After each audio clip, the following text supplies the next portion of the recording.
seasoning your damn food. So when I look at some people's food, it makes me sad. It makes me sad because it looks so depressing, but there's no reason for it to be.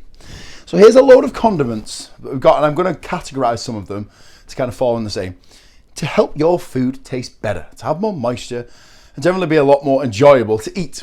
Actually, to add to that, I'm going to add olive oil as well. We've got oil on the end. We've got oil on the end as the highest calorie. So this is going 0 to the highest calories.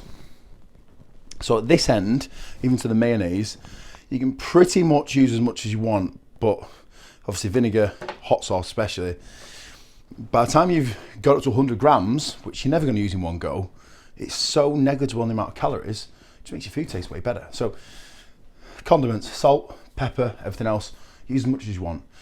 I mean, a lot of people say don't use too much salt. Well, in that case, you can just get the lower sodium, high potassium salt, which means your potassium's higher.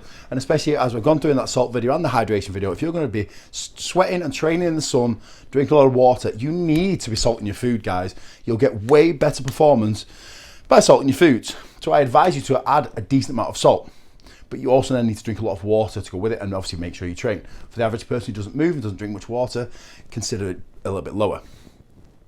Apple cider vinegar, great health benefits, and generally adds a little bit of moisture and flavour to your food. You're not going to pour mountains and mountains of it, so again, calories are pretty much irrelevant. Hot sauce. Most hot sauces are very low. This one has 30 calories per 100 millilitres. Well, this is a 354 millilitre bottle. So how much are you going to use in one go? It's irrelevant. So when people say, no, you're on a diet, you need to cut everything out, cut sodium out, moronic, because you need it, as I've just explained and said it in those other videos, especially in this heat. Can't have sauces. What, so I'm just going to sit here depressed as shit eating this food and just kind of grit my teeth and hold it until the diet's finished. I can go and eat, and then what you're going to do? Splurge, because your food's been so boring and so tasteless for so long.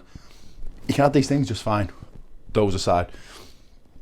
Very low. Next one, we've now got the very low ketchup. So this is not actually the lowest one. I think the lowest one is even lower, 64 calories per 100. Again, how much you're going to use each time? Less than 100 grams. So it doesn't really matter. No. Lighter than light mayonnaise. So mayonnaise you have to be careful with. So we've got the other mayonnaise there. 94 per 100. 450 in a bottle. You'd be lucky if you used 40, 50. So does it matter? 50 calories ish. 2 or 3 meals a day, if that. No, not really. And if you keep these consistent year round, guys, then when it comes to the dieting process, if you just keep those consistent, you don't need to touch them. Yes, potentially if you want to get really tight and controlled at the end, but that's going into a prep. For the rest of you, keep this consistent. We'll pull food from somewhere else, and it allows you to just enjoy your food way more, as I say. So here we've got a peri-peri mayonnaise, slightly higher. So now when the mayonnaise is getting not lighter than light, and especially not light, so then we've got the normal, they start to really kick up in calories. This one is 36 per 100, because obviously the fat goes really high in mayonnaise. That's something we've got to be very careful of.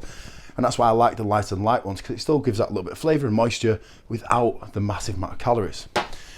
And last we have the full fat mayonnaise, which is 600 calories a lot of times, because the fat is up at 60 grams per 100. I personally prefer lighter than light. Some people don't, okay. But then for the amount of calories you're going to get, I'd rather eat more food, if I'm quite honest. I'd rather use that and eat more food than have this, which gives me the same in terms of volume and pretty much the same flavour, but way less food. So I'd always choose food first than some sauce that's very high calorie. Barbecue sauce we've not got, but barbecue sauce is often very high in sugar, so it would sit somewhere around here. So that's you've got to be careful of as well. Obviously, you can add olive oil to your food and other oils and things like that. Again, just be mindful of the calories. Great moisture, great health benefits, especially things like olive oil when it's not cooked, especially when it's used as a serving on top of a salad, something like that. You don't need massive amounts. I would still suggest you put that on the scales when you're putting everything in and just weigh the oil out and then just track that in your calories as well. It does need to be tracked because it is pretty much 100% fat. So 100 grams is 92 grams of fat. So you're up at 824 calories for 100 millilitres of oil. So you can understand how fast that could go up, because you could easily put 20, 30 mil on, plus a few hundred calories. So then we go from 94, actually it's not even 94, that's 94, to this, Could be a big difference between the two, so you've really got to be careful of that. So I say these are sauces and condiments, and that's just ways to make your food much better, much more enjoyable, and way more palatable. So then you're not craving these foods just to have a little bit of flavour. Don't make your food boring. Have these things in. They're not going to make a difference. Like me and Nick even had these kind of things, ketchup on show day, and salt.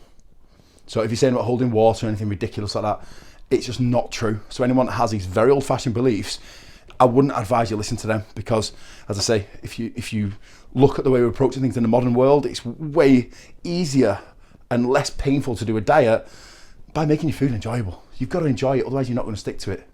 So there we go, guys. Take care, and hopefully, if you've got any questions on this stuff, drop me a message and ask me further.